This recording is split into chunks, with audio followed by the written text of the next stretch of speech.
feel like science has always been like a big part of my life. I feel like ever like since like I was little, I started school. Like I've always like wondered like how things came about. Like why does this do this? Why doesn't that do that? And I feel like, especially like when I entered high school, I really got involved in science. I feel I've grown like really fond of it, and I feel I love science. I like it a lot. So I can remember when I was about 4 years old, we had a sort of a hallway into our apartment, and I would sit there, and in the wintertime you would find all these dead flies that would accumulate there, and I would sit there with my dissecting needle and my forceps and my scalpel, and I'm talking the real thing here, a real surgical blade. I would sitting cutting up these flies. When you start learning science in school, if you grow up in science, then you sort of have a leg up because you have the real story. I was always kind of into the whole idea of like figuring stuff out, and so I like to do like those little experiments with the like towels, like the paper towels, and like see which one would absorb more, what detergent works better. My mom would always get mad at me because I'd be wasting all the stuff we just bought. I think I was always interested in how things worked. So I think that goes back to a very, very young period of my life. Growing up, every time we got asked what we wanted to do, we had to pick out an answer. And I always said doctor, but I never really believed it myself until the beginning of my freshman year in high school, when I started to take more science classes. I started to actually believe it. When I was a kid in grade school and middle school, I developed a passion for tropical fish, and I had dozens of aquariums in my home, and that really got me started in biology. Well, my primary influence was the mentor that I worked with when I was a medical student at NYU Medical School. And her name was Dr. Marjorie Zucker, and she was a very, very famous platelet biologist. She taught me how to do science. She taught me about scientific integrity. She taught me about being critical. She taught me about thinking about proper controls.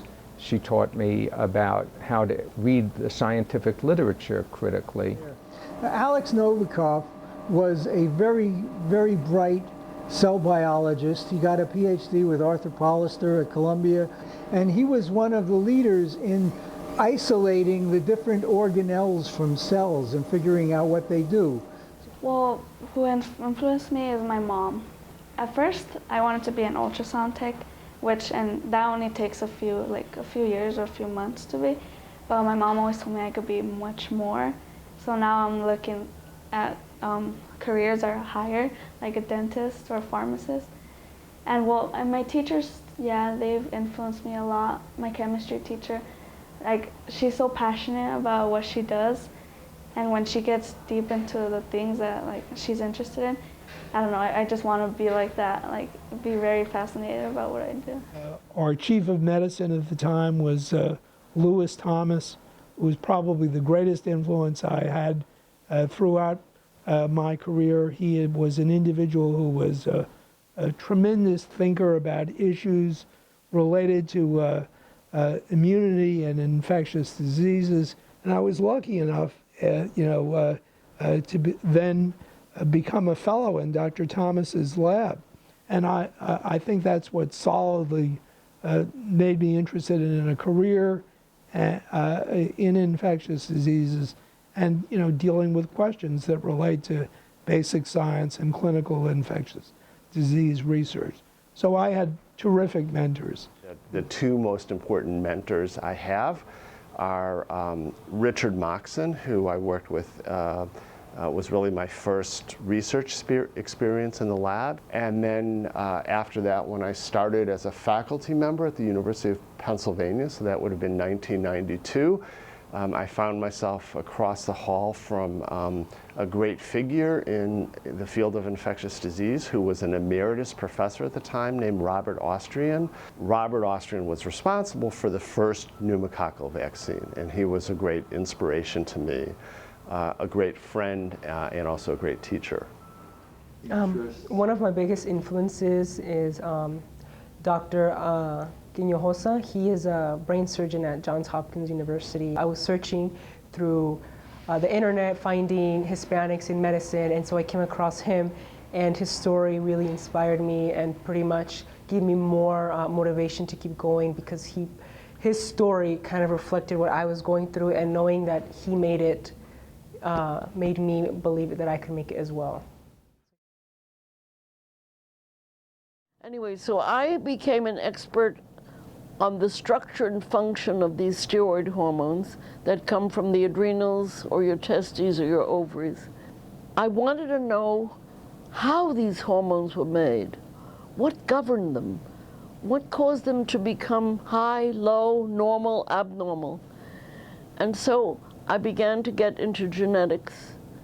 And I'm very proud of the fact that I taught myself the genetics of hormone synthesis, so that I cloned the genes that were responsible for these hormones.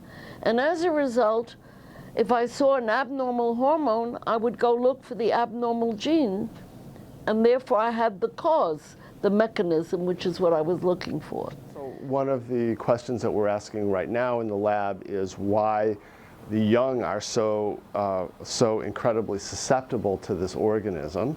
We've answered a lot of questions, and that's just opened up new vistas, new places where we can ask questions. So the fact that we feel very confident, for example, that we have sequenced the entire human genome and we kind of know, what's there.